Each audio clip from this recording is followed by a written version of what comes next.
जी देखिए, 2 दिन कबल सखर के सीनियर साहसी जानमान उमर को बेदर्दी से कत्ल किया गया था। इसी हवाले से सखर प्रेस क्लब से यूनियन ऑफ जर्नलिस्ट के तरफ से रैली निकाली गई और एसएसपी ऑफिस के सामने धरना दिया गया। यूनियन ऑफ जर्नलिस्ट का मरकजी रहनुमा लाला असद साहब हमारे साथ मौजूद है। आइए मजीद उनसे जानते हैं। जी लाला साहब, आप बताइए।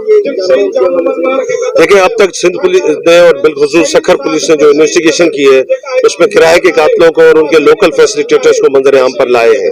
मगर हमारा मुतालबा ये है, हमारे इस धरने का मुतालबा ये है कि जान मोहम्मद महर कोई आम रिवाजी जर्नलिस्ट नहीं था, गैर मामूली जर्नलिस्ट नहीं था। जान मोहम्मद महर सिंध का शऊर था, मजलूमों की आवाज थी।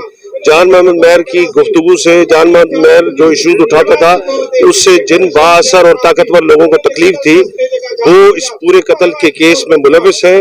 बिहाइंड द सीन वो सारे लोग हैं। अब हमारा मुतालबा सखर इंतजामिया से ये है कि उन बिहाइंड द सीन जो कल्प्रिट्स हैं उनको मंजर आम पर लाया जाए ताकि सिंध के जर्नलिस्टों, पाकिस्तान के जर्नलिस्टों में जो गम और गुस्सा है उसका खात्मा हो सके।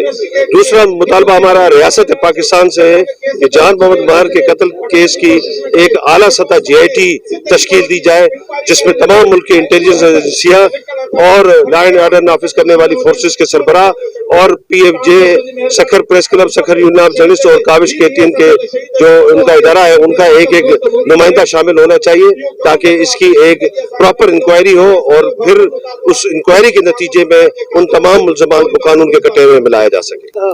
जी बिल्कुल, आपने सुना, इनका यही कहना था कि हम मुतालबा करते हैं DIG सखर, SSP सखर से कि ताकि इंक्वायरी करके कातलों को पकड़ा जाए, उनको सख्त से सख्त सजा दी जाए। जी।